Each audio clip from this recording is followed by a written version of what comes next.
Synthaholics. It's the Record Hour podcast.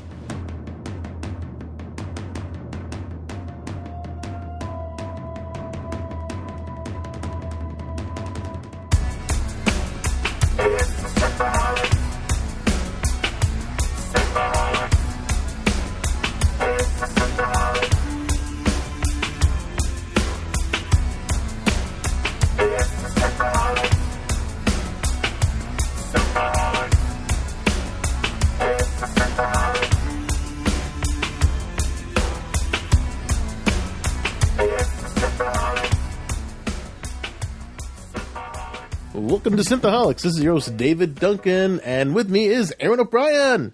What up, what up? We're back into Discovery territory. We haven't left it. No, we haven't left it. We are one more episode away for finishing up the season. This is episode The War Without, The War Within. Dave, for non-spoilers, what did you think about this episode? Unfortunately, the name of the title is too literal for what they're planning inside the episode. I said last week that I felt like this episode was going to be filler, and this episode pretty much was filler to me. Like, nothing really happened. They're just kind of like make plans, and the plans weren't where I thought they would be going. They're even crazier than what I was thinking. What about you, Aaron? Yeah, these plans at the very end really shocked me. But yeah, there's the plans are interesting to say the least. I don't know if I call it filler. I think I would call it kind of like reassessing where all the chips fell or all the pieces fell when we just shaked everything out onto the floor after we left the mirror universe. So, we had to figure out where all these characters are and where there's, how they feel towards each other and how we're going to regroup and figure out the next plan of attack. Yeah, but it just there's 2 episodes left. Like, before tonight's episode, there's 2 episodes left to resolve the Klingon War. We found out that like a whole bunch of Federation outposts has been taken over. They've lost a third of their ships, and it's just like, how are they going to resolve this in 2 episodes? And nothing this episode really is getting them there. So they just have to Deus Ex Machina it out next episode, and I just and the plan, which I won't reveal yet because we're not in spoilers, just doesn't make any sense on how they're going to wrap this up in 1 episode unless that next episode's 2 hours long. Or unless they lied to us and season 2 is still going to be about the Klingon War, because I just don't understand how they can wrap this up in 45 minutes. I just can't see it. I see it a different way, but when we get into full spoilers, I have maybe a different thought of how it might end. But we'll see how that goes. We do have... you said there's a little bit of something you want to talk about Brian Fuller. Yeah. I saw there's news came out from Inverse, and they were talking about how the mirror universe was actually always part of the plan. They originally wanted to go sooner than they did, and I feel like it almost kind of would have been better for them to go sooner, so they could have gotten back sooner, so that this ending wouldn't feel so rushed. Right. Because I feel like this ending's going to feel really, really rushed. Okay. I just don't know how that's going to work out. I mean, it's interesting that was, a plan from the beginning. That's something that they were thinking about, or that Fuller was thinking about. And that they kept it, but they obviously changed it. And I think Fuller didn't intend for Lorca to be originally Mirror Lorca. That was something that the other showrunners and writers decided later on. Did they say that in the article? I think so. I didn't read the whole thing just now. Okay. I mean, well, I read an article earlier, and I think that's what I remember. I was just rereading parts of it before the show, and I didn't see that when I was rereading it. But I want to say I read that somewhere else on Facebook like a week ago. We just hadn't talked about it before. I do wonder if Brian Fuller wasn't, if he didn't move over to American Gods full time, and he wasn't, if he was more hands on through the whole process other than just the beginning stages, I wonder if the show would have taken a completely different turn. I'm sure it would have taken a different turn, but of all the things that he mandated that they kept was bald Klingons. I'm like, really? That's why? I'm like, if you're gonna make all these other changes, why? It was probably because they'd already done like all the original art and it started making prosthetics, so they probably didn't have money and or time to change it. But no time for wigs. No time for wigs. Yeah, or facial hair, or however. Or facial hair, whatever. Either way, it's just like I don't know. Right. I'm not sure if I would have liked it better or worse if Bryan Fuller had done it, but I think if they would have gotten to the Mirror Universe sooner, them getting out sooner would be better for resolution to the war. Because if they really are ending it next episode and season 2 has nothing to do with the war, like the writers have said, I just don't see how it's going to work. Yeah, I mean, there's and I think a lot of my problem with the show is not the show itself. Like people say I've been down on the show, that we've been negative on the podcast. And it's just, I feel like the writers have set up false expectations, and that's what's driving me crazy. Since I know they've said the war is not going to be in season 2, and they've said, this season's about the war, but this season's most of it about Lorca and the Mirror Universe, and now they're getting back to the war. I feel like I wish they would either tell the truth and be vague, or just not tell us anything at all. Yeah, I agree. I think these whole things where they give you hints and then the hints aren't really true or they're half-truths, then you kind of feel lied to, and you're just like, come on, guys. Don't just if you don't feel comfortable telling us what's going to happen, just don't tell us. Just don't tell us. I would be completely it's cool. fine. I would be completely fine just being surprised and going along. But if you're going to give us hints about what it's going to be about and that it's not true, I mean, it builds up false expectations and false things in your head, especially for people who podcast. We're always trying to be speculative and trying to figure out where it's going, because that's kind of half the fun, going on what they say based on what we're seeing. Yeah. And then when they don't match up, it's like, what's going on? Yeah. No, it makes sense. Yeah, I don't know. I don't know what to feel about that. I mean, I just feel like these writers and the producers and even, the networks or movie, producers always lie to us and tell us things, just to placate us, to get us our butts in the seats to watch it. And then they go like, oh, I guess we didn't tell you everything, Or we told you lies about everything almost. Or partial truths. So. Yeah. Yeah, right. Well, should we get into this? Let's do it. All right, full spoilers. If you have not seen episode 14, The War Without, The War Within of Star Trek Discovery, please turn off this podcast now. If you don't care and you just want to hear about it anyways, go ahead, keep listening. And if you have listened, have watched the show, please enjoy with us, and we'd love to hear what you think about this too after we've got this whole thing wrapped up here. Yeah, message us on the Facebook group. Yeah, let us know, exactly.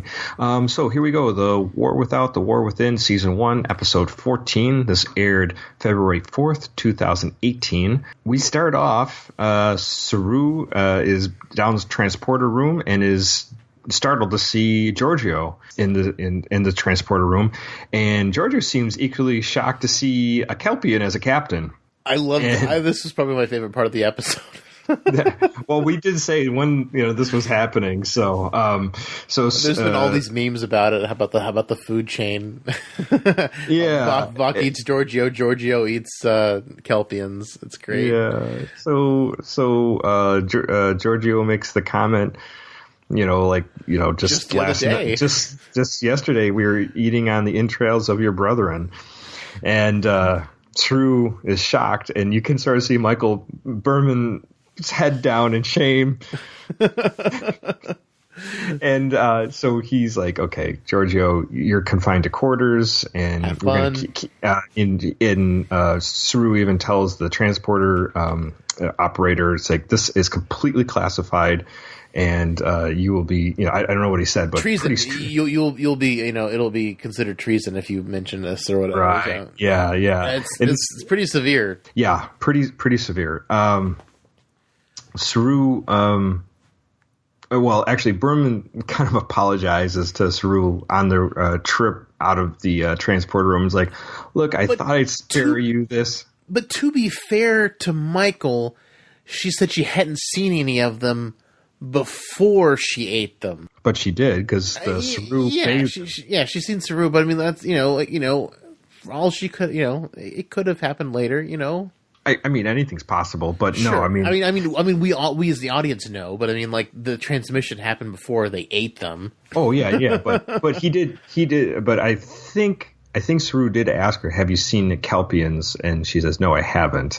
And she just bold-faced lied. But, I mean, it's one thing to lie to say, yeah, your whole, race is enslaved by the Terran Empire. But the other thing to say is that I ate a Kelpian last night and I dined on the Gangula, so. It was good, too.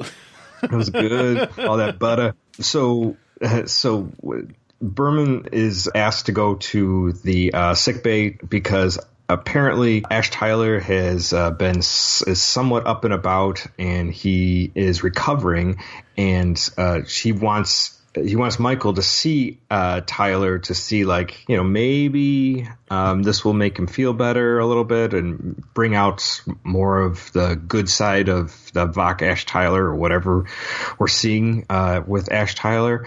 And Michael asks, is this an order? And Saru goes, no, it's not. And she goes, well, then I'm just not going to go. I can't do it. I can't do it. And she walks away. Really strange. I thought that was very strange. I know now, of course, Ash Tyler, killed Dr. Culber. Ash Tyler attempted to kill her. Yeah. Attacked Michael. I mean, the guy definitely. I don't feel like it was strange that she didn't want to have anything to do with him. I don't know. I just think I'd have too many questions on this whole thing. I'd want to resolve. I mean, maybe not yet, but I would just be like, hey, you're doing all right? Okay, I don't want to talk about it now, but we're gonna catch up later on, But she was like, nope, and nope. Yeah, I don't know. It made sense to me. I don't know if I'd want to talk to somebody who just nearly killed me. And this also makes me upset that, it looks like they did indeed dead end the Ash Vok thing. I don't know. He says he's got Vok's memories all in his head. Yeah, but there's no way. Like, I think it'd be way too convoluted for them to, like, bring Vok back, like, full Vok next episode. Or does Ash Tyler use his inside knowledge of his Klingon world to do something help with this last part of the Klingon War? Yeah, that's true, I guess. But the hidden weapon, the whole Vok thing, just didn't work out. What did you want him to do? I just wanted them. I just thought it'd be fun to see them, like him and L'Rell, trying to take over the ship, and then because that was the plan. Obviously, that was the plan, and they didn't even get close to it. Well, they're all on the ship. I mean, anything's possible. So Saru goes to sickbay alone and visits Ash Tyler, and he doesn't have any outward signs of being Klingon. Tyler tells Saru that he can access Vok's memories, but they're separate, and it's like he can see somebody else's life inside his head. And so Tyler explains that the Vok was a test case for reassignment surgery, and Tyler remembers that Vok and L'Rell planned to take Discovery to inspire the followers to return to Kuvma's cause. He's happy to hear that Burnham is okay, and he remembers attacking Burnham, and he remembers murdering Dr. Culber.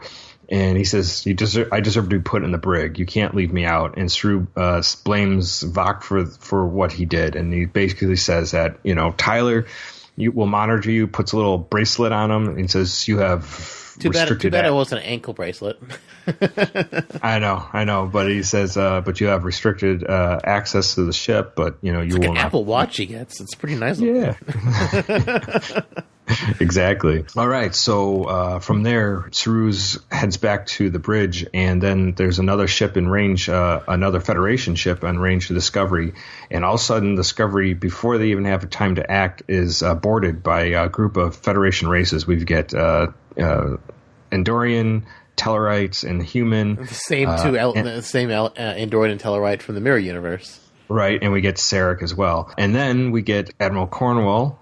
She beams over as well, and Sarek mind melds with Saru to confirm his identity, and he confirms that Lorca is indeed dead. Oh, I just thought it was bizarre that they're pointing guns specifically at Saru. Like, why are you pointing guns at Saru? Like, why aren't you pointing guns at anybody else? I assume they were pointing at everybody. I mean, even when Michael Burnham comes to talk to Admiral Cornwell, she points the gun or phaser right at Michael and says, stand down. Yeah, don't even talk to me. That was a bizarre scene. Yes, it was. I thought it was strange they're that not Klingon. I mean, like. Yeah, yeah. I just don't understand. Like, I mean, if in the mirror universe, this would make complete sense. Mm-hmm. Right. Well, obviously these people are all on edge, and for good reason. So then we continue with Cornwell. Basically, they're in like a conference room, ready room, and she basically is pretty upset that the Mirror Lorca was indeed the Lorca that they had known, but there's no way anybody could have known that was from the Terran Empire. She vaporizes his fortune cookies. Yeah, she does do that. It was kind of funny.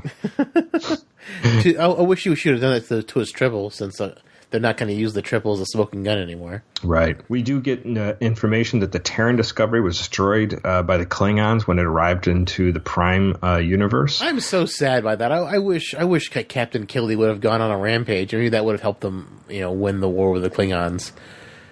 It would have been interesting. That would have been so much fun if that Discovery was still going and like, yeah, we're not really Terran Empire, but we're killing Klingons. Just kicking ass and taking numbers. Sure, yeah. I mean, why? Like, they just got destroyed as soon as they got here. I'm like, really? Yeah. Lame. I know. It's I expected weird. Way more from Captain Kelly.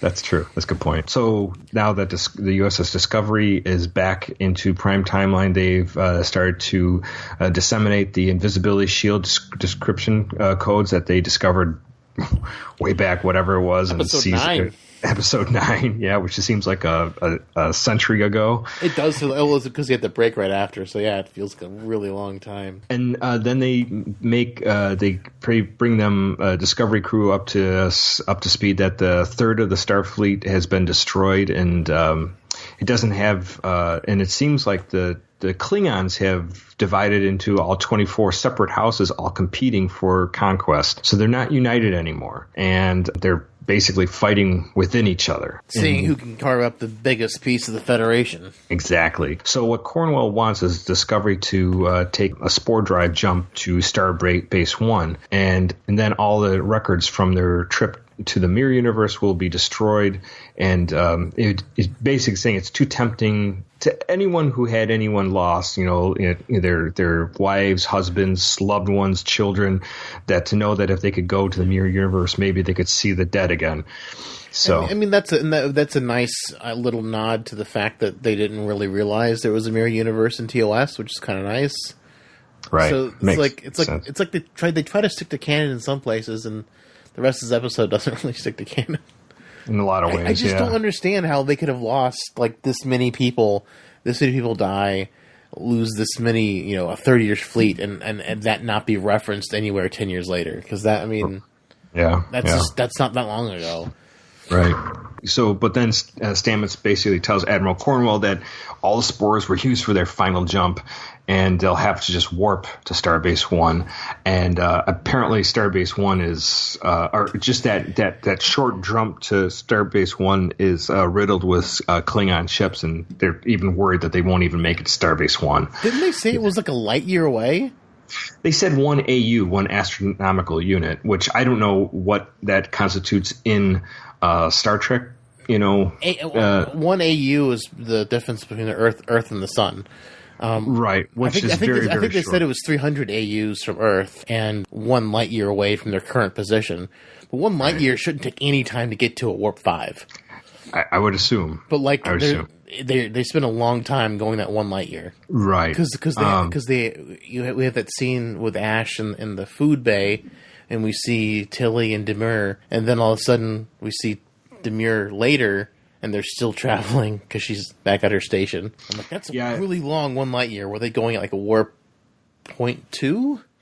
I don't know. I wish I could tell you, but next we get basically Burnham basically says there's one other catch here, and she brings Cornwell and Sarek to Emperor Giorgio. Giorgio wants to go back to her own original universe, and basically they're saying we don't even know how to get you there. Even if we could get you there, we can't. There's no possible way. Burnham wants to give Emperor Giorgio a political asylum, but until then, she's going to be a guest on Discovery, and then when she arrives at Starbase 1, she'll be basically housed there until they just figure out what to do with her. But Cornwell basically says, until now, we're busy fighting this war. We can't really be bothered with you right now. We don't have time to think about you. I thought it was weird. They just kept on going like, the resemblance is remarkable. I'm like, it is the same person. It's the same in a different person. universe. It's not like they're like different people who just look alike. They're not like body doubles. I didn't understand why they kept saying that. It seems strange. Maybe if they said it once, it'd be strange, but Sarek and Cornwell both said that. Yeah. Next thing we have is Tyler runs into Paul Stamets in the hallway, and this does not go well. Tyler tries, sorry. Yeah, apologize to Stamets to what happened to Culber. And He should have Stamets stronger neck muscles. Yeah, should have been working out those neck muscles. What were you doing? Stamets basically asks, "Do you feel terrible? What happened?" And Tyler says, "Yeah, I do feel terrible." He says, "Well, you might be human after all," and just walks off. So, probably went better for Tyler than he knows. So, probably. Most people would probably just try to kill Ash Tyler for what he did right there. So that's not the Federation way, though. No, it's not. And Stamets is very much a pacifist. Is he? Did he ever say that? Oh, I mean, he didn't like that. He's always said he didn't like that his thing was being used for war. He said it was supposed to be scientific advancement, not war. So I always got the feeling that he was a pacifist, and how Lorca guilt tripped him into figuring out how to make it work quicker, with the Corvan 2 thing. Yeah, gotcha. it just feels like he's like more of like a pacifist. He doesn't want to do war. It's just how he struck me. I mean, I don't think they ever said Stamets is a pacifist, but give me more like an Oppenheimer. Oppenheimer didn't really approve of the making the atomic bomb, but he understood that there were reasons to do it. So, oh yeah, but he was doing this before the war started. Sure, absolutely. Yeah. Well, so was Oppenheimer in a lot of ways. Oh yeah. Well, he wasn't building the bomb, but he was studying, nuclear fission. Yeah, exactly. Next we get is Tyler goes to the mess hall and gets all the evil stares, and he sits alone. But Tilly feels bad for him and joins them, and soon everyone else joins them. Like, yeah, that Dr. Culber. He wasn't a good doctor anyway. He wasn't that great. He obviously didn't read your records. You just let the computer give you an okay, and he thought it was good. I really kind of not that I didn't. I know Tilly's heart's in the right place, but part of me was like, well, he did kind of murder somebody, and he might kind of be like somebody else. And he might kind of be like a Frankenstein monster type of thing going on there. So he's exactly a Frankenstein monster. Like, do you really want... I mean, he's worse than a Frankenstein monster. At least the Frankenstein monster in, Shelley's original book was... Still human. He wasn't really evil. He just was treated like a monster. He's kind of evil deep down. So we just don't know how deep it goes. So I don't know. Anyways, whatever. Yeah. But of course, Tilly's like, yeah, maybe he's still good. You can talk if you want to, or just eat. Just eat. Go do whatever you want to do. Okay. No reference to that green spore yet. No, not at all. Kind of weird, too. So next we get Discovery comes into range of Starbase 1, and Saru's gangula jumps out of his neck as usual. And once they come out of warp, they find that the Klingons have taken over the Starbase 1, and it's just a bunch of wreckage. And there's a big sign of one of the one of the Klingon houses on Starbase 1.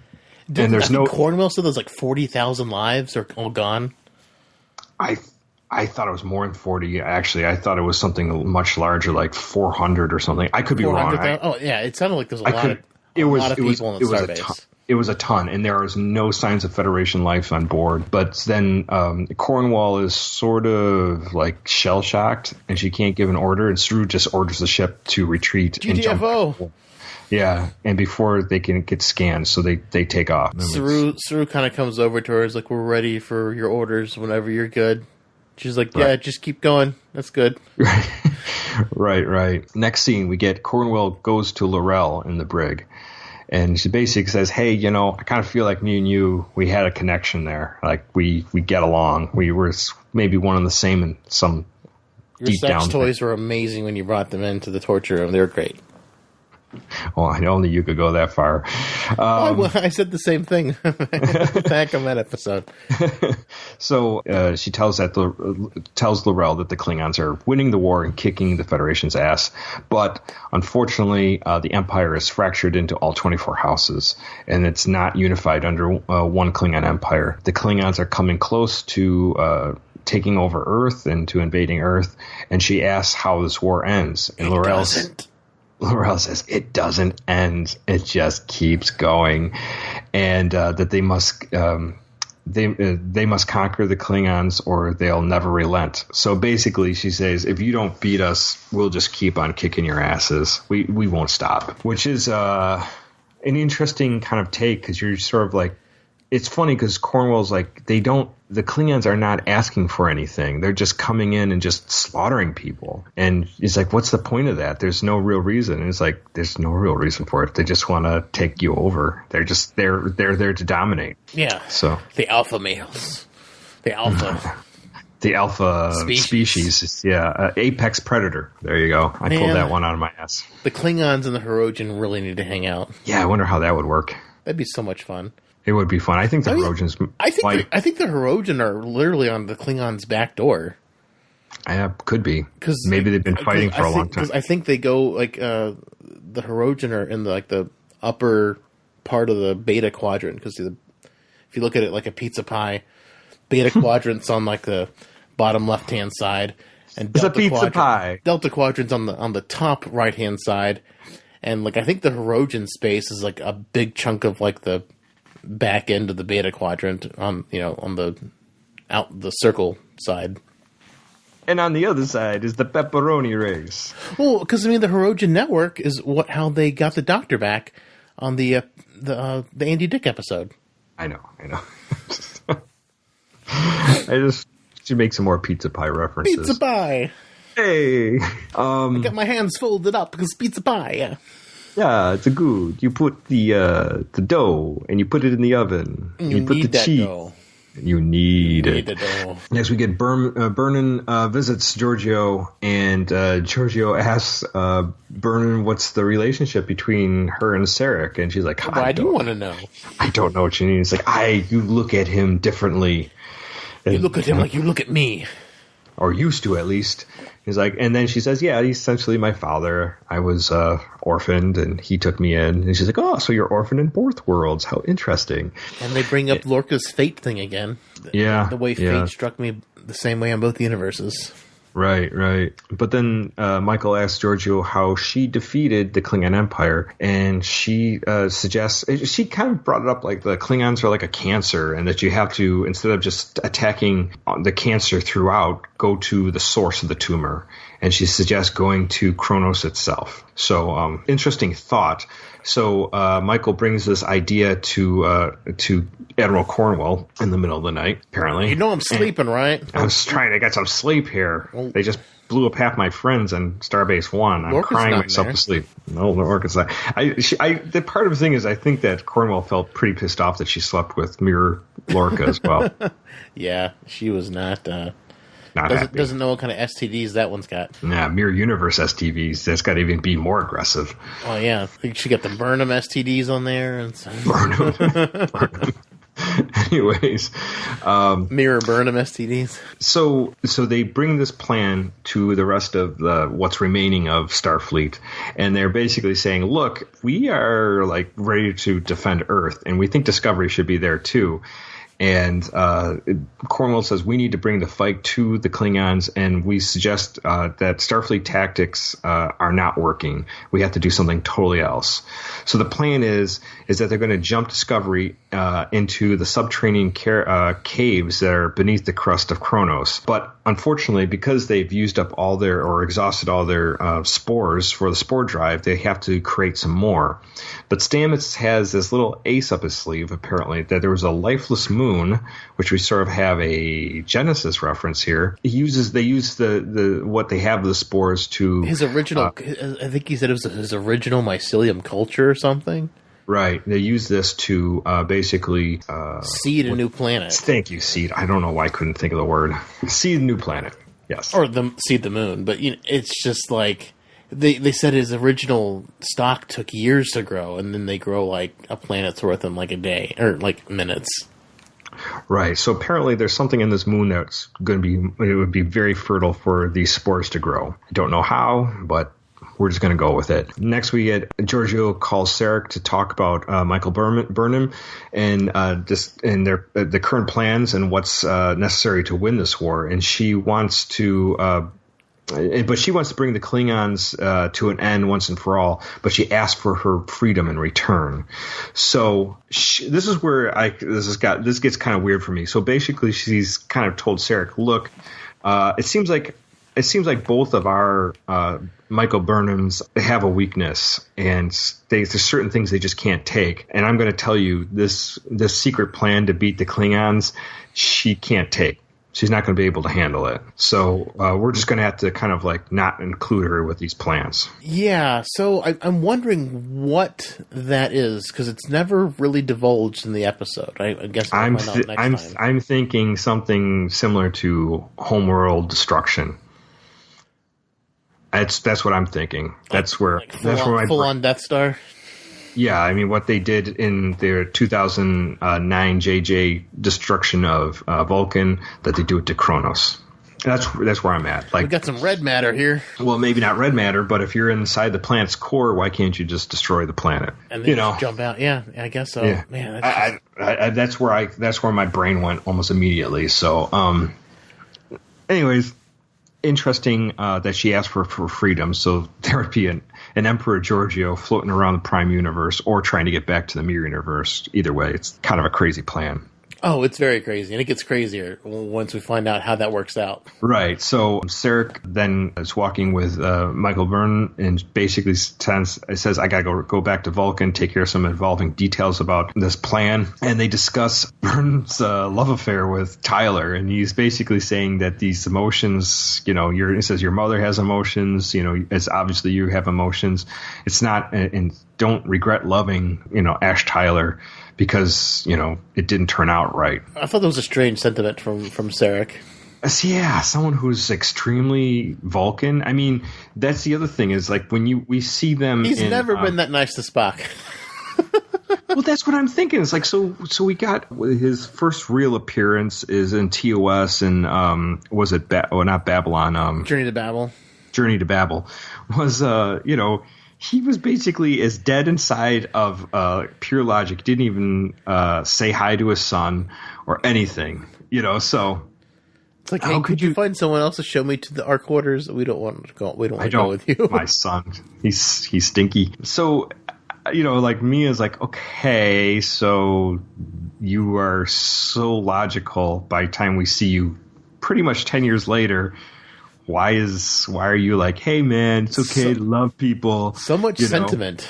Yeah. It's okay to love people, man. It's all right. It's all right. Just get over it, man. It just didn't work out, okay? It'll all be good.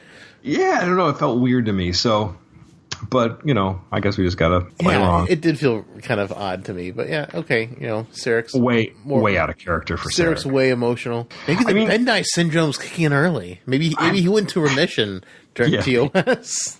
Well, I mean, the biggest thing with Sarek was in the end of Star Trek Forward Voyage Home where he reconciles with Spock and says, I recall being against you joining the, Starfleet. And he says, but it seems like you've made a wise choice of friends. And, so you kind of felt like, Dad said, you did all right, son, kind of moment. Yeah. But it took you what? 15 years or whatever it was, that span, Well, it's probably like 20, because I think there's a big jump in time between Star Trek 1 and Star Trek 2. Yeah, but you know what I mean. Yeah. It's just my point only being is that it was a long time before that happened. So. Oh yeah, and then even after that, in the TNG episodes where Sarek said like they're still estranged, even 100 years in the future. Yeah, well, because Spock just kept pissing him off. Go hang out with Romulus, Dad. Yeah, I'm going to Romulus. Don't you hang out with those Romulans, son. I told you they're no good for you. Can't tell me what to do anymore, Dad. I'm 83 years old. Can't tell me what to do anymore.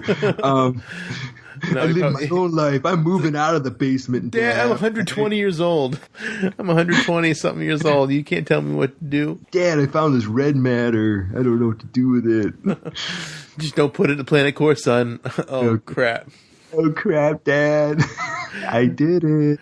Dude, what did I tell you? It's like, dude, where's my red matter? Dude, where's my red matter?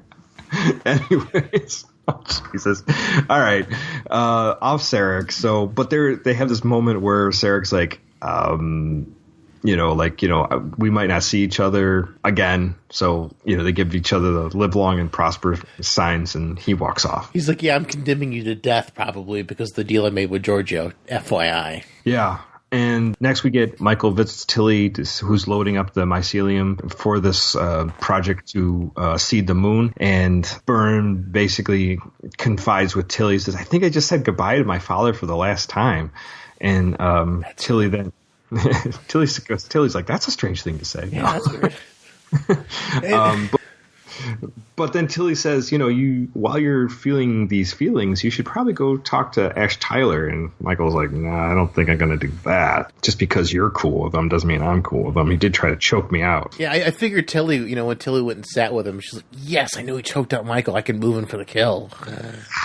Yeah. Because during the Harry Mudd episode, she's like, yeah, I think my thing for Warriors is back on. Yeah, right, exactly. She can move in since Michael's moved on.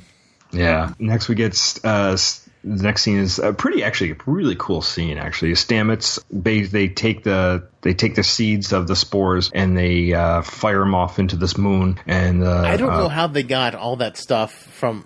They shot like banks of 12. So there's 36, or maybe more. I didn't count them, but they looked like they were banks of at least 12, and there was 3 of them. How did that one little thing he had have enough stuff to seed all those things? I don't know, but it was a cool scene to seeing all those come down it was awesome. on the planet, and they land on the planet with the little helicopter thing, and then they come down. That's your $8 million per episode. Yeah. There's your budget. Exactly. So then they come down and they inject the moon soil with these spores, and they do some I think they said EM electrical pulses into the ground, stimulate the growth of the spores. And incredibly, these spores grow incredibly fast. I don't know how that's really possible, but it's still interesting. It looked cool. So I mean, this is why I was before the episode. This is why I was thinking going back and time and retconning everything is less dumb than this, because they just grow spores magically over seconds. Right. I got the impression, they did bring up that Stamets had worked with somebody else to try to do this, and they kind of put the kibosh on it, so they decided not to do this for some reason or another. His partner that died on the it was his name, they said. On the Glen, yeah. Yeah, said he didn't want to do that, so whatever. Okay. But still, it just seems super convenient. It's oh no, all our spores are gone. And then the very next episode, oh look, we've got plenty of spores. It's I don't know. I just felt like they needed to kill them so they could have an episode devoted to making new ones. And instead of furthering the plot, they made a plot device in the previous episode so they could do a plot device to fix it in this episode. You know what I mean? Yeah, have reasons to do more reasons. Yeah. Yeah, you do this thing so you can do this other thing to get to the other thing, which you could have just not done those other 2 things and just gone straight to it. They could have gone straight to the other stuff happening instead of that's what I mean by filler. Like I said at the beginning, it just feels like filler because they didn't have to do any of this.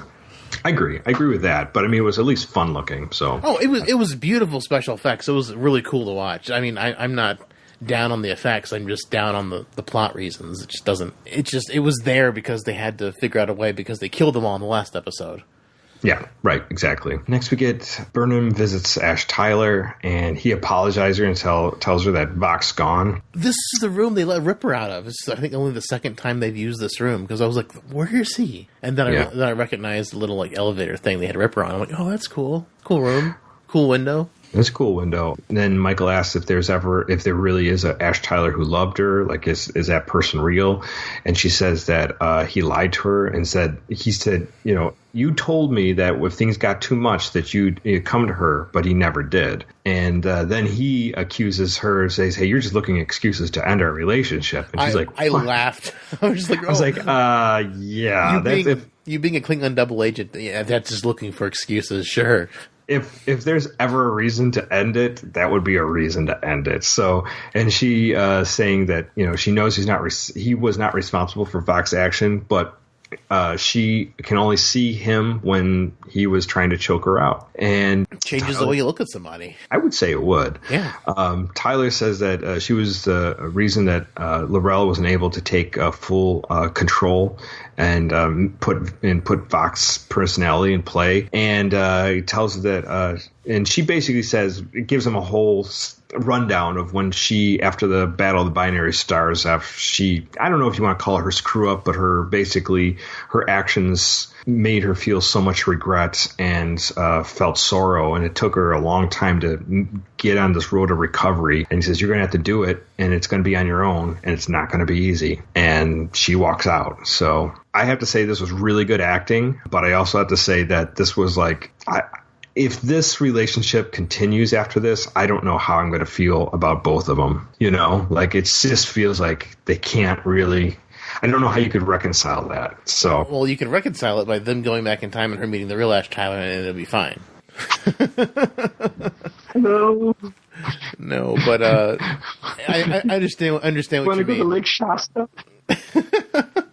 Yeah, I understand what you mean. Like if there's no like time travel retcon and they end up getting back together in season 2, yeah, it would feel really weird if there's no retcon. Exactly. I agree. So we get Cornwell and Sarek are communicating in the office, in her ready room or office, and they agree to what they have to do. And Cornwell makes a ship-wide speech, and she basically goes like, "We're going to take on this mission to Kronos, and here is long-lost Captain Giorgio, and she's going to help us win the fight against the Klingons, and they're going to lead this mission." And Giorgio walks in. She was recovered off a Klingon. Prison ship, right? She wasn't ever dead ever. But Cornwell also invokes Archer and the NX-01 Enterprise. Yes, like exactly. It's like, oh look, we used the cannon thing. Yeah. Look, cannon over here's cannon, just like the Defiant. We're just distracting you from all the stuff that's not canon, or trying to.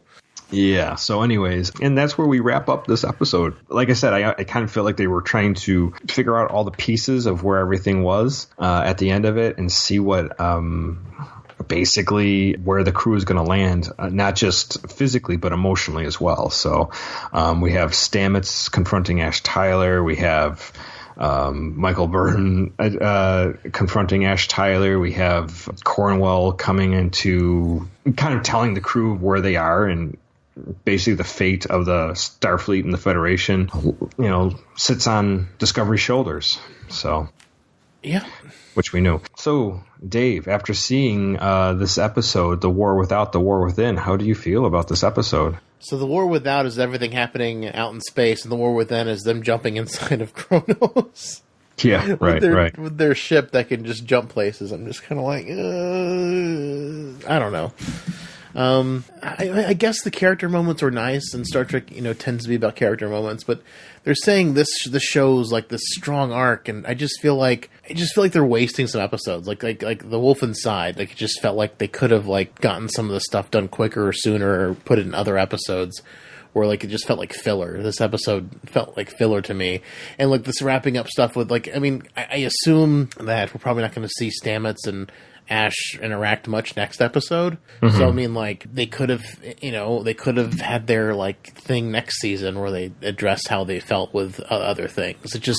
There's just so much to fix to end this war and do things. I just don't understand why they're wasting time on these little character moments when they're not addressing the bigger issue. If, in fact, next season is not going to be about the Klingon War. And that was what I was saying earlier. The preconceptions of what they're telling us don't make sense to what we're being shown. True. Absolutely true. So, if it is not the Klingon War next season, like they've been saying. Like, it's just, I don't know how they're, even if they do make a major strike at Kronos, it doesn't mean that all the Klingons are always all going to fall back. I mean, some of them, especially since they're fractured, I'm like, why don't they keep this chunk of territory? If Kronos is gone, like, okay, all this new stuff is mine now. Right. Let me ask you, especially if there's nothing to go back to. let me ask you this. I mean, you are probably, I would call you an authority on Klingon mythology or theology. Does Kronos have a divine or theological meaning to Klingons other than just that being their homeworld? I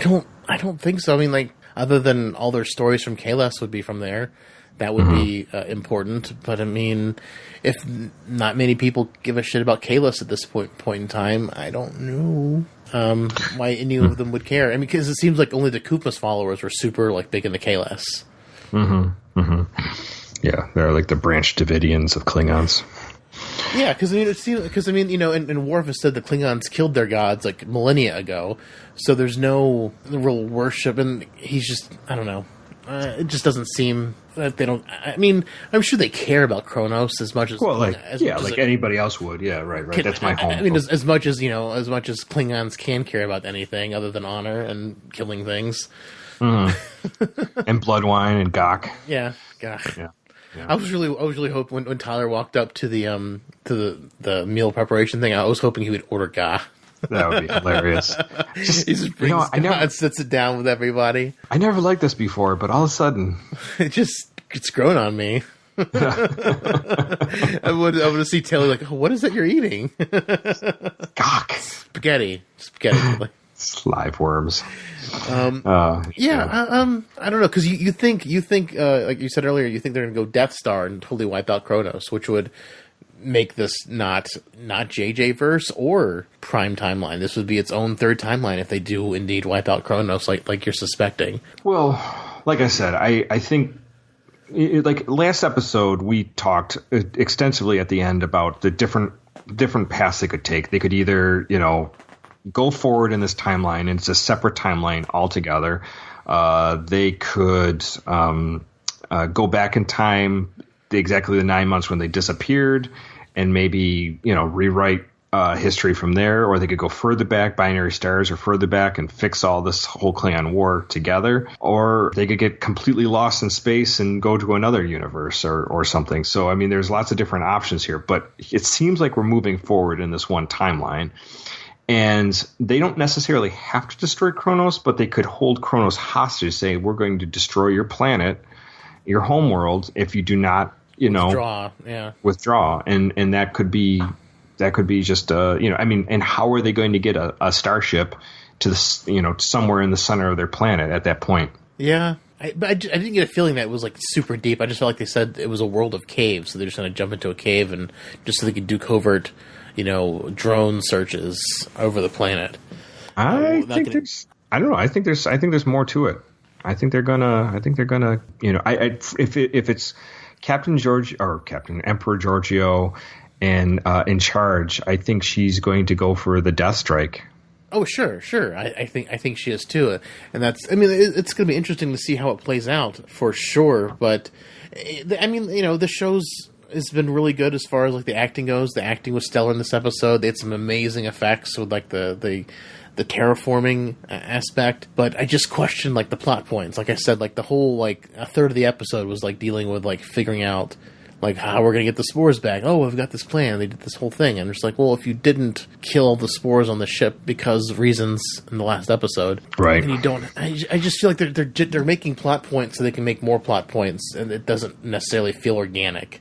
It's like, oh look, ace in the hole. We got spores ex machina. That's a good point. It's just I'm just like, I don't know. I just felt annoyed that I feel like they had to do something without spores going forward, and it's like, oh, well, we got spores again. So okay, so you're not making, they're not doing anything to make the spore drive go away. You know what I mean? It's just like, they keep leaning on this thing that's got to go away at some point if it is prime timeline. How about you? What do you think about this episode? I think I share a lot of the same concerns. I think that if this this timeline continues, this cannot be our timeline anymore. It's just highly improbable if that much death and destruction had taken place. The scars of this war would have been echoed a lot stronger throughout the history. And why aren't we seeing, I don't know, it just seems like we would have known about it more. It just seems like it's not possible. Yeah, so, I and agree. some people like saying like, well, they could retcon it and basically seem like it came closer. But I mean, like we said, like we would actually have Kirk probably as a cadet in this time period. In this time period, Kirk should be on the Farragut. Yeah. Well, I think he was a lieutenant on the Farragut. I forgot where he started off at first, but I mean, he could be lieutenant. It's 10 years before he becomes captain. So I mean, like, and I know that the JJ movies aren't prime canon, but Pike was saying you could probably make it the captain in 8 years. Right. So I mean, if he's a lieutenant now, him being captain in 10 years isn't that much of a stretch. Right. I guess my issue more than anything is just that it just doesn't sync up really. It just seems like there would have been a huge psychological scar on everybody. You know what I mean? Oh yeah, having so much of everything messed up. Right. A third of the fleet gone. I mean, they said the Saratoga was gone. Like, oh, that's a ship I know. Saratoga. I mean, they didn't mention the Enterprise or the Farragut. I'm just like, really? I mean, you're like, a third of your fleet. Did any of these ships get destroyed? Because that would really clue you in on, are they going to like mess with canon or not? Right. Because it's still. I mean, even still, it could be up in the air if they're going to stick with canon or not. And I think that's what's troubling is the fact that we feel like it's up in the air and not like certain. Right. Oh yeah. Another thing is, again, it seems completely insane to put Emperor Giorgio acting as captain or the long lost captain of Captain Giorgio. It seems insane that they would even bring her into the mix on this. I mean, yes, I'm not saying she doesn't have any combat experience, but she just seems too volatile to bring into this highly. The fact that she's going to have to like respect or at least pretend to respect Saru and any other aliens on the ship. If she's playing the part of they like Sarek's like you can't eat Saru. Can't eat him. You can't shoot him. Mm-hmm. You can't shoot me. You can't shoot other Vulcans. You can't shoot Andorians. You can't shoot Tellarites. You can't get mad when the Bolian does your hair. I mean, right, exactly. It's just like, how much briefing did she get, and how much? I mean, is she agree to this just to be free, or how much is she going to be able to pretend to be this Giorgio? Right. I just don't know. Right. And it's not like we've got much time to find out. It's only one episode left. And then, I don't know. Right. So that just seems insane to me. It doesn't seem like that's something that could even be managed. So that just being said, that they would put her in charge. And again, here we see, it took Lorca to beat the pants off the Klingons, the Mirror Lorca to beat the pants off of the Klingons, and now we're going to need the Mirror Captain Giorgio to beat the pants off the Klingons again. So why couldn't Captain Killy do it? I don't understand why she died so quick. Maybe they caught her by surprise or something, or what have you. Who knows? Maybe they were just ganged up. And there was too many ships. I'm disappointed in you, Captain Killy. I'm so disappointed. I just so ethically we're saying that these evil or diabolical characters are better to be the ones in the head of this combat than our main characters. So Saru, Michael Byrne, and Admiral Cornwell just aren't going to cut it. So let's put this animalistic Giorgio in the front lines. Yeah, true. But I mean, I feel like going back a couple episodes, making Mirror Lorca inherently makes this character less interesting. Because if he was just Federation and Section 31, then you've got this possibility of a redemption arc from him being dark to maybe coming to the light. And then they had him pretending to be in the light and just coming out dark. Right. Which was, it made the character not nearly as interesting as he could have been written. Right, which was disappointing to me. And I hate that. It's like, oh, we're too dumb to be savage if we have to be. Like, I don't buy that. Like, desperate times, desperate measures. Like, your ideals can only go so far, I think, especially when you're being beaten this bad. And it's sort of coming out that they are turning to this, but I just can't believe that they can't think outside the box, or Section 31 hasn't, like, oh, look, we're losing bad now. Section 31's, giving, we're putting, officers to be like, second in command or first in command on these ships so we can get stuff done.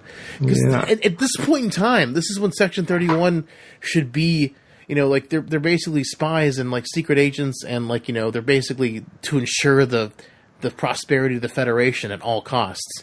What is Section 31 doing? Well, I would assume Section 31 is acting like spies and agents, and they're doing what they can do, but behind the scenes or undercover. It occurred to me, I could be wrong about this, but I did think about this.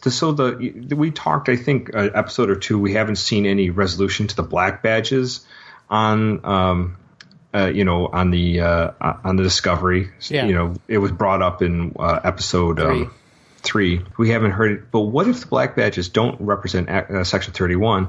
But what if they represent the Spore Drive Division? Because basically, you think Stamets would have one of those, and we haven't seen anyone with them since. And they were definitely dressed up as security. They were definitely dressed up as security guards because they were wearing armor, even just stationed on the ship. Right. So I mean, that makes me think they're wearing the body armor all time, so they're a specialist division, or maybe they're Makos. But I mean, I don't think Makos would wear black. That doesn't seem Mako. It'd be a camouflage badge. I think it was even brought up that the Makos were disbanded by the time this came around. So, well, they said that in Beyond. Yeah, right. Verse, but well, possibly. Anyways, a quick note: I just looked up a 5-year mission on the original series was 2,264. So 2,254 would be when this is taking place, and this is basically when Kirk was on the Farragut. So. Yeah. So he would be. This is his first year aboard the Farragut. So I don't know. I don't know much about that time period, but I guess there was a bunch of TOS novels written about that. So thanks for confirming. Yeah, but that's basically where it'd be.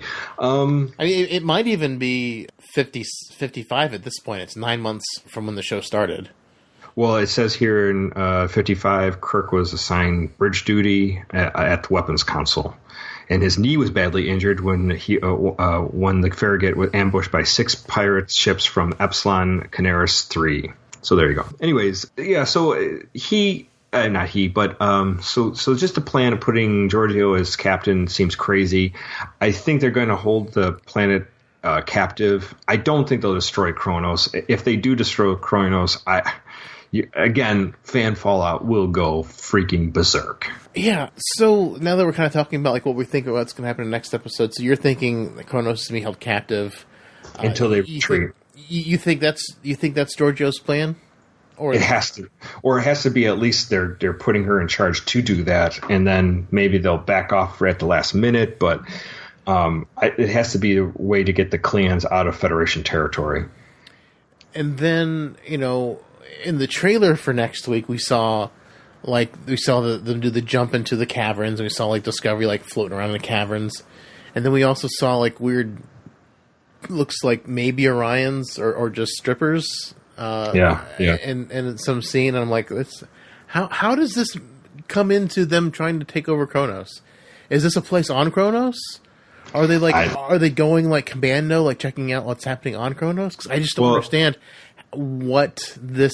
Because if they go some other place where Orions are, how does that even tie into what's going forward? So this episode confused me, and then watching the preview for next week's episode confused me even more. I'm like, why is there a sex party? Well, okay, so first my thought was obviously Michael Burnham is dressed differently. She doesn't look like she's in her Federation uniform, so she's in some sort of undercover look. It almost looks like what Kirk was wearing in Into Darkness.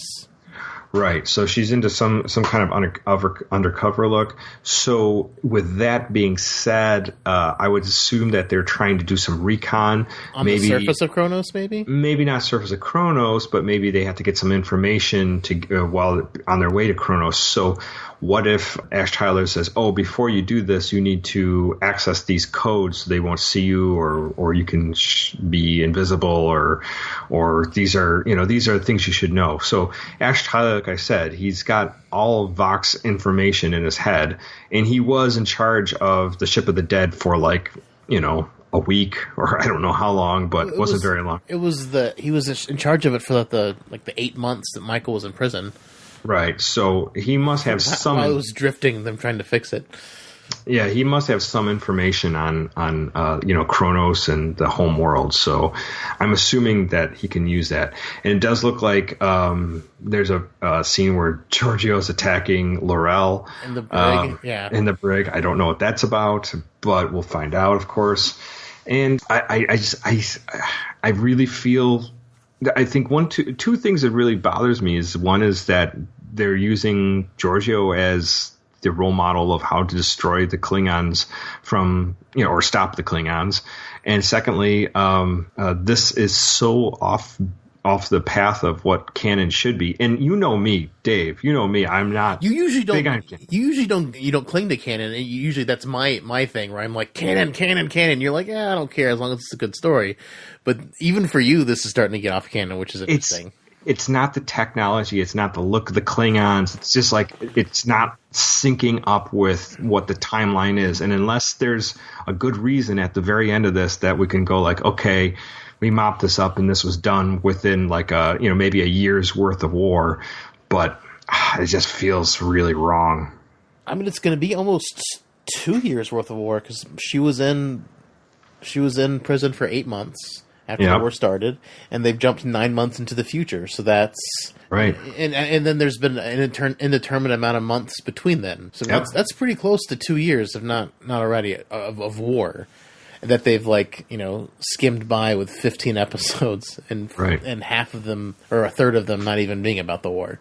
Right. And we know for a fact that Vulcan has not been taken over and Earth has not been taken over. Those are the two things we do know, because obviously Sarek's going back to Vulcan, and they were asked to go to Earth to defend Earth before the Klingons took over. So I don't know. It's just I'm not again, I don't hate anything about what this show is about. I think it's a fun show. It's interesting. But if you've been a long-time Trek fan, it just does not feel like this is correct. Yeah. That's the thing. And again, the writers have said season 2 they'll try to they're working on resolving the quote unquote canon issues, and they said they've had a plan all along. But I'm just like it seems like it's, I don't know. I'm losing faith in the plan that's going to retain any canondom after this last episode. Maybe that'll surprise me, but I just don't know how. I just don't know how they can do it with them doing this cockamamie plan of jumping into the middle of Kronos, going to strip clubs, and then also throwing a Klingon around in your brig. It just seems like it's too much to do, and then resolve the war. It just seems too much to do in 45 minutes. The next episode's got to be I'm sure it won't be 2 hours, but I feel like it needs to be 2 hours for them to resolve this. It could be over an hour, maybe. I mean, they could make it, the final show of the season a little bit longer. I mean, it's possible. Or it'll just be a giant cliffhanger for next season. I mean, I feel like that's the best case scenario, is that it's just going to be a big cliffhanger for season 2. Yeah. And you said they're poised to start filming again very soon, right? Yeah, I saw something. I mean, it wasn't official, but they were thinking that April would be a good time to start shooting with people's schedules and stuff like that. So it's looking like they're hopefully going to start shooting in April, and with a 9 or so month turnaround, that would bring us to I think January for them putting out January of 2019 for them putting out the first episode. So it will be basically a year before we get Discovery again, most likely. Cool. Yeah. But I mean, I guess it's good to know that the stuff is, being written and they're getting it ready to be shot. And April's not too far away. No, it's very soon. And obviously besides the the post-production crews and everyone putting all the effects and everything together. The actors in the film crew have probably been all off for this last what have you couple months. So, well, I think they said they were filming the last episode on the first after track. Okay, right. Well, I mean, so that's a good long time. I mean, that's. It's understandable they have a lot of post-production work, so. Oh, yeah. I mean, the show's gorgeous. And the show's fun. Like, I mean, as down as we sound on it sometimes, the show is fun. It's a good show. I'm enjoying the show. It's easily the most solid first season of Star Trek we've ever gotten. But it's also oddly disjointed. Because they pitched this as the Klingon War season. And then the first 2 episodes is the breakout of the Klingon War. Then we've got 3 episodes talking about the Spore Drive. Then we've got, an episode about Harry Mudd, an episode about Sarek, and then we got an episode about the weird crystal planet and Saru and him going crazy. And then we get a Klingon War episode. And then we get 4 episodes in the Mirror Universe. And that's when, to me, the Mirror Universe episodes clicked. That's what the story was about. It's always been about Lorca trying to get back home. Right. So that's what the first 13 episodes were about. So if you look at it from an overall plot point, the Klingon War starts, that's kind of like prologue-y, but from episode 3 to 13, it's all about Lorca getting back home. That was the plot all along. It wasn't about the Klingon War. The main plot was about Lorca. Yeah, no, I agree. Until he died, and then okay, well, the Klingon War's still happening, so we're going to finish up the Klingon War. But it's just like the Klingon War was just like backdrop. Yeah, like this episode, I really did enjoy this episode for a lot of reasons. I like that there are like kind of like character stuff, a lot of good character development, and we're kind of seeing where things are going. Here's the other thing is I get frustrated because Michael Burnham's character is supposed to be the front and central character, the main character, and I always feel like she's the most shortchanged out of everybody.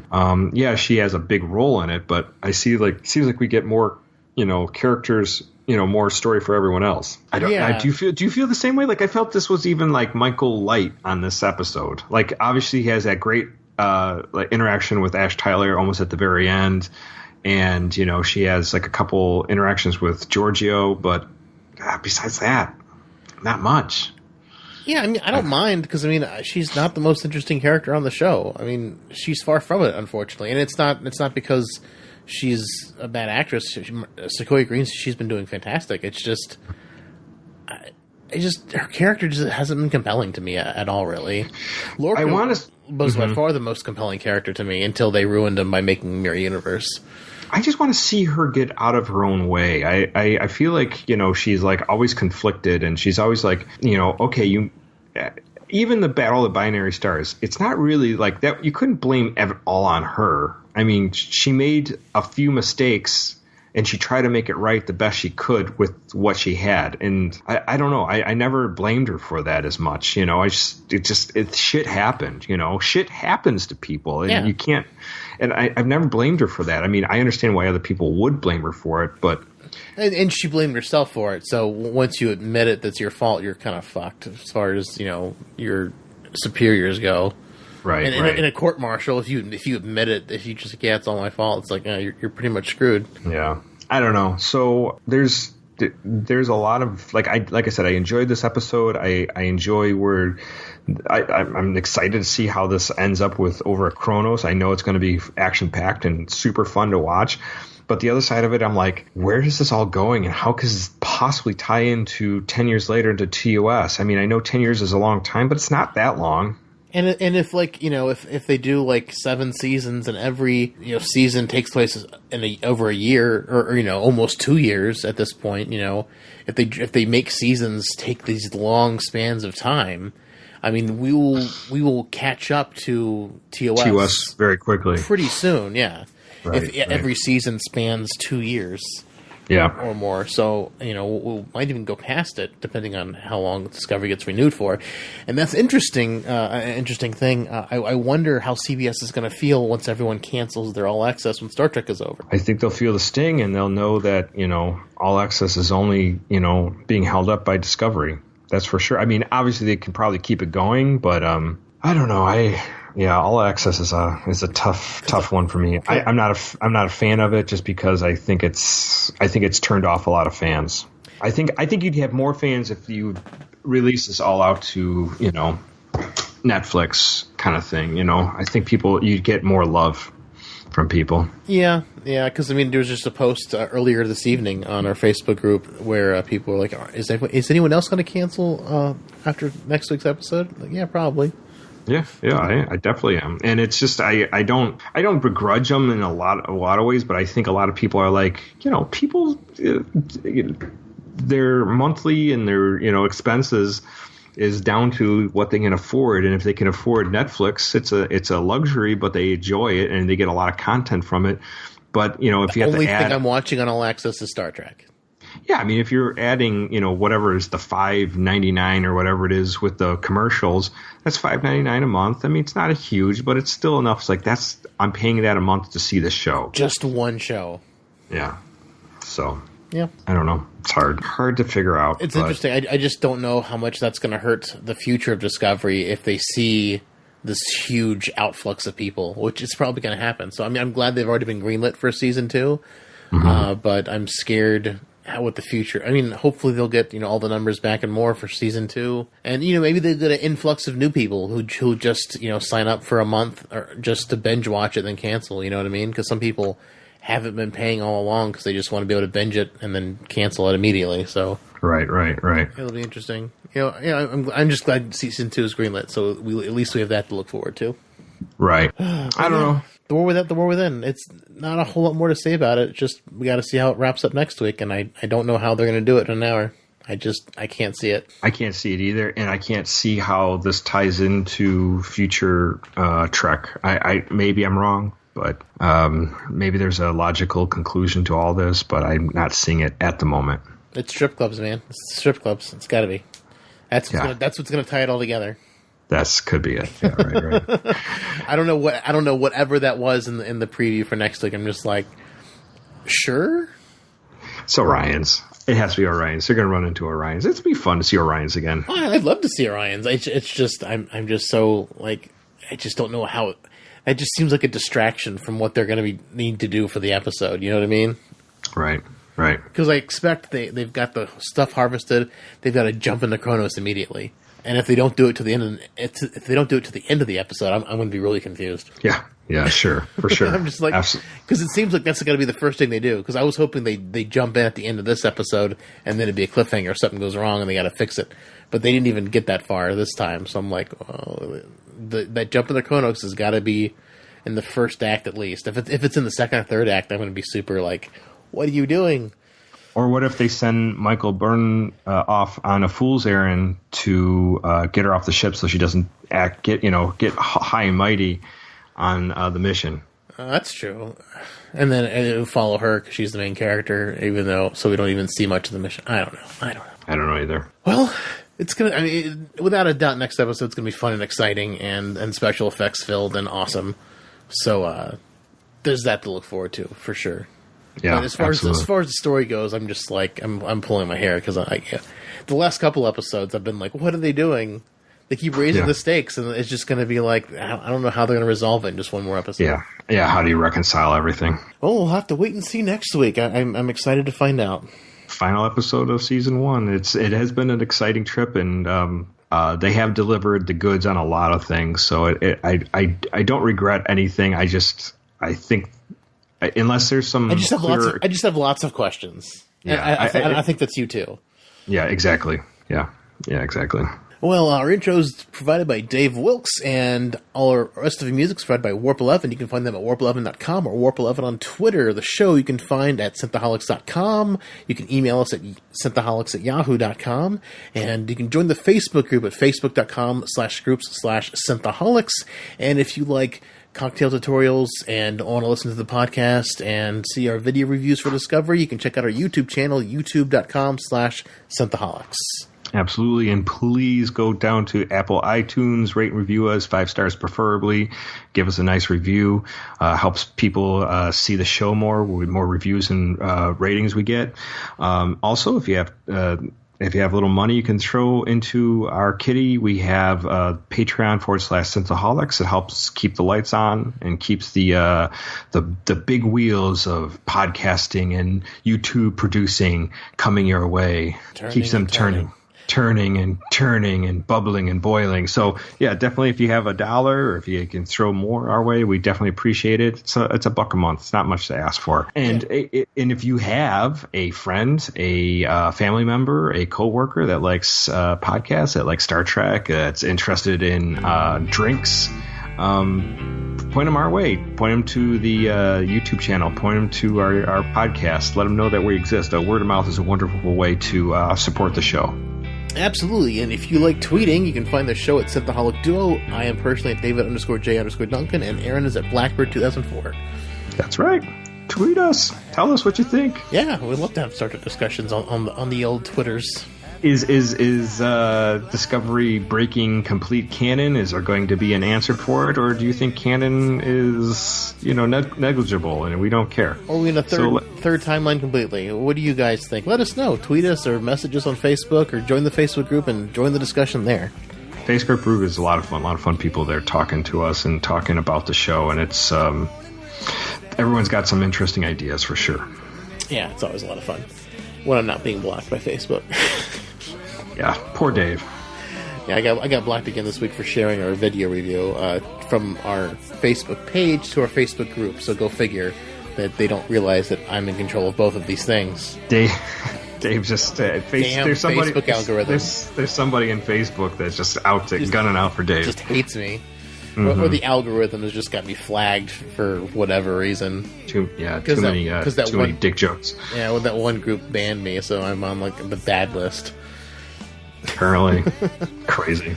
Absolutely. Well, thank you all so much for listening. Thanks for joining me, Aaron. It's always a lot of fun. Yes, sir. It has fun discovering. Fun discovering discovery. Yes. Well, thank you all so much for listening. Live long and prosper, one and all. Till we laugh, and we'll both shit our pants. You're the best drinking friend I